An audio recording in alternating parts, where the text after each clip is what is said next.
Hello friends, வணக்கம். இன்றைக்கி நம்ம என்ன பார்க்க போகிறோம் அப்படின்னா, தீபத்தின் வகைகள்.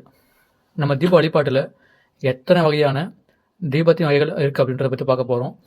அது பார்க்குறதுக்கு முன்னாடி நமக்கு இந்த வீடியோ ஸ்பான்சர் பண்ணுறது பைமோட் இ ஷாப்பிங் அப்ளிகேஷன். நம்ம இந்த பைமோட் இ ஷாப்பிங் அப்ளிகேஷனில் போனோம் அப்படின்னா நமக்கு தேவையான எல்லா வகையான பொருட்களும் இதில் இருக்குது. சில்ட்ரன்ஸ், உமன்ஸ், மென்ஸ் அப்படின்ட்டு எல்லாருக்கும் பயன்படக்கூடிய எல்லா வகையான பொருட்களும் இந்த அப்ளிகேஷனில் இருக்குது. உங்களுக்கு தேவை அப்படின்னா பர்ச்சேஸ் பண்ணிக்கலாம். இந்த ஆப் வந்து ப்ளே ஸ்டோர்லேயும் அவைலபிள் இருக்குது, ஆப் ஸ்டோர்லேயும் அவைலபிள் இருக்குது. அண்டு லிங்க்கு டிஸ்கிரிப்ஷனில் கொடுத்துருக்குறேன். ஸோ உங்களுக்கு தேவை அப்படின்னா உங்களோட விருப்பத்தின் பேரில் பர்ச்சேஸ் பண்ணி என்ஜாய் பண்ணுங்கள். ஸோ நம்ம வீடியோக்குள்ள போகலாம். தீப வழிபாடு நமக்கு எல்லாத்துக்குமே தெரியும். தீப வழிபாடுன்றது பார்த்திங்கன்னா நம்மளுடைய கலாச்சாரத்தில் எவ்வளோ முக்கியமான விஷயம் அப்படின்ட்டு. ஸோ ஒவ்வொருத்தரும் தீபம் ஏற்றும் போது தீபலட்சுமியே நம்ம அப்படின்னு சொல்லி அந்த தீபத்தை ஏற்றுரும். அப்படிப்பட்ட இந்த தீப வழிபாட்டில் எத்தனை வகைகள் இருக்குது அப்படின்னா 11 வகைகள் இருக்குது. அந்த 11 வகைகள் என்னென்ன அப்படின்றத பார்க்க போகிறோம். ஸோ வாங்க போகலாம். ஃபர்ஸ்ட் ஒன்று பார்த்தீங்கன்னா சித்திர தீபம். சித்திர தீபம் அப்படின்றது பார்த்தீங்கன்னா நம்மளுடைய வீடு தரையில் நிறையா கலர் வண்ண பொடியால் கோலம் போட்டு அதுக்கு மேலே வந்து பார்த்திங்கன்னா ஏற்றப்படும் தீபம் தான் சித்திர தீபம். செகண்டு மாலா தீபம். அதாவது தீபத்தட்டில் வந்து பார்த்திங்கன்னா தீபங்களை அடுக்கடுக்காக வச்சு ஏற்றுவாங்க. அதுக்கு பேர் தான் வந்து பார்த்திங்கன்னா மாலா தீபம் அப்படின்னு சொல்கிறோம். மூணாவது வந்து பார்த்திங்கன்னா ஆகாச தீபம். ஆகாச தீபம் அப்படின்றது பார்த்திங்கன்னா வீட்டோட வெளியில் கொஞ்சம் உயரமான ஒரு இடத்துல வந்து பார்த்திங்கன்னா தீபம் ஏற்றுரும். ஸோ அந்த மாதிரி வீட்டோட வெளியில் ஒரு உயரமான இடத்துல தீபம் ஏற்றுறாங்க இல்லையா, அந்த தீபத்துக்கு பேர் தான் ஆகாச தீபம் அப்படின்னு சொல்கிறோம். நெக்ஸ்ட் வந்து பார்த்திங்கன்னா ஃபோர்த்து ஜலதீபம். ஜலதீபம் அப்படின்றது வந்து பார்த்திங்கன்னா நீரில், அதாவது வந்து ஆறு இந்த மாதிரிலாம் இருக்கும் இல்லையா, ஸோ அந்த மாதிரி நீர்நிலைகளில் ஏற்றப்படுற தீபம் தான் ஜலதீபம் சொல்கிறோம். நெக்ஸ்ட்டு அஞ்சாவது படகு தீபம். அதாவது நமக்கெல்லாம் தெரியும் கங்கை நதி.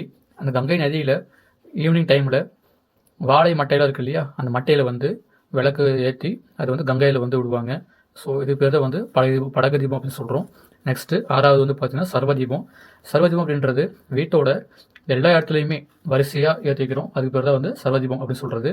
அடுத்து வந்து பார்த்திங்கன்னா ஏழாவது மோட்ச தீபம். மோட்ச தீபம் அப்படின்றது பார்த்திங்கன்னா நம்மளுடைய முன்னோர்கள் இருக்காங்க இல்லையா, தாத்தா பாட்டி இந்த மாதிரி நம்மளோட முன்னோர்கள் இருக்காங்க இல்லையா, அவங்களுக்காக நம்ம வந்து ஏற்றுற தீபம் வந்து அந்த மோட்ச தீபம் அப்படின்னு சொல்கிறோம். ஸோ அந்த மோட்ச தீபம் ஏற்றுறதால நம்மளுடைய முன்னோர்களோட ஆன்மா வந்து நற்கதி அப்படின்னு சொல்லுவாங்க. ஸோ அதுக்காக தான் நம்ம மோட்ச தீபம் ஏற்றுறோம். அடுத்து வந்து பார்த்திங்கன்னா சர்வாலய தீபம். சர்வாலய தீபம் அப்படின்னு வந்து பார்த்திங்கன்னா கார்த்திகை மாதம் பௌர்ணமி வருது இல்லையா, கார்த்திகை மாதம் பௌர்ணமியில் அன்றைக்கி வந்து எல்லா சிவன் கோயில்லையும் சாயந்தரம் வந்து ஏற்றுவாங்க. இதுக்கு பேர் தான் வந்து சர்வாலய தீபம் சொல்கிறாங்க. அடுத்தது வந்து பார்த்திங்கன்னா அகண்ட தீபம். அகண்ட தீபம் அப்படின்றது நம்ம எல்லாருக்குமே தெரியும். திருவண்ணாமலையில் வந்து பார்த்திங்கன்னா அந்த மலை உச்சியில் ஒரு பெரிய கொப்பரையில் ஆயிரக்கணக்கான லிட்டர் எண்ணெய் ஊற்றி மிகப்பெரிய அளவில் திரிய வச்சு அதை வந்து ஏற்றுவாங்க. ஸோ அந்த மிகப்பெரிய கொப்பரையில் ஏற்றப்படக்கூடிய அந்த ஒரு தீபம் தான் அகண்ட தீபம் அப்படின்னு சொல்கிறோம். அதுக்கடுத்து பார்த்திங்கன்னா லட்ச தீபம். அதாவது கிட்டத்தட்ட லட்சம் விளக்குகளால் ஏற்றப்படக்கூடிய தீபம் தான் லட்ச தீபம். கிட்டத்தட்ட ரீசெண்டாக கூட நம்ம இந்த ராமர் கோயில் இருக்கு இல்லையா அயோத்தியாவில், ஸோ அந்த மாதிரி பார்த்திங்கன்னா லட்சக்கணக்கான தீபம் ஏற்றுறாங்க அங்கே. ஸோ இதுக்கு பார்த்து நம்ம என்ன சொல்கிறோம் அப்படின்னாக்கா லட்ச தீபம் அப்படின்னு சொல்கிறோம். அடுத்து வந்து பார்த்திங்கன்னா மாவிளக்கு தீபம். இந்த மாவிளக்கு தீபம் அப்படின்றது பார்த்திங்கன்னா அரிசி மாவு இருக்குது இல்லையா, அந்த அரிசி மாவில் வந்து வெல்லம் போட்டு இளநீர் விட்டு நல்லா பிசைஞ்சி ஒரு மாவாக அப்படியே உருண்டையாக ஆக்கி அதில் வந்து குழி மாதிரி செஞ்சு அதில் எண்ணெய் ஊற்றி ஸோ திரி போட்டு தீபம் ஏற்றுவோம். இதுக்கு பேர் தான் மாவிளக்கு தீபம். இந்த மாவிளக்கு தீபம் அப்படின்றது பார்த்திங்கன்னா மோஸ்ட்லி எல்லா ஊர்லேயும் திருவிழா டைமில் மோஸ்ட்லி இந்த மாவிளக்கு தீபம் போடுவாங்க. ஸோ அந்தளவுக்கு ஒரு ஃபேமஸான தீபம் வந்து இந்த மாவிளக்கு தீபம். ஸோ பார்த்தீங்கன்னா இப்படி தீபத்தில் கிட்டத்தட்ட இத்தனை வகைகள் இருக்குது.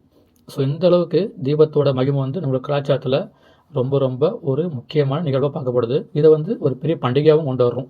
இப்போது கார்த்திகை மாதம் வந்துச்சு அப்படின்னாக்கா கார்த்திகை தீபம் அப்படின்ற பேரில் அன்றைக்கி வந்து பார்த்திங்கன்னா ஃபுல்லாக எல்லார் வீட்லேயும் தீபம் ஏற்றி சிறப்பாக கொண்டாடுறோம். ஓகேங்களா? ஸோ எந்த அளவுக்கு தீபத்தோட வேல்யூ இருக்குது, மதிப்பு இருக்குது, ஒரு நல்ல ஒரு பழக்கம் தீபம் ஏற்றுறது அப்படின்றது. ஸோ இறைவனையும் ஈஸியாக இதுக்கு மூலியமாக நம்மளால் வந்து கனெக்ட் ஆக முடியும். அந்த பவர்ஃபுல்லான ஒரு வழிபாடு தீப வழிபாடு அப்படின்றது. ஓகே ஃப்ரெண்ட்ஸ், இப்போ நம்ம வந்து பார்த்த தீப வழிபாட்டில் எல்லாத்தையும் உங்களுக்கு பிடிச்சிருக்கும் நம்புகிறேன். ஸோ உங்களுக்கு பிடிச்சிருந்தா லைக், ஷேர் பண்ணுங்கள், கமெண்ட் பண்ணுங்கள். Thank you friends. ஓம் நம சிவாய.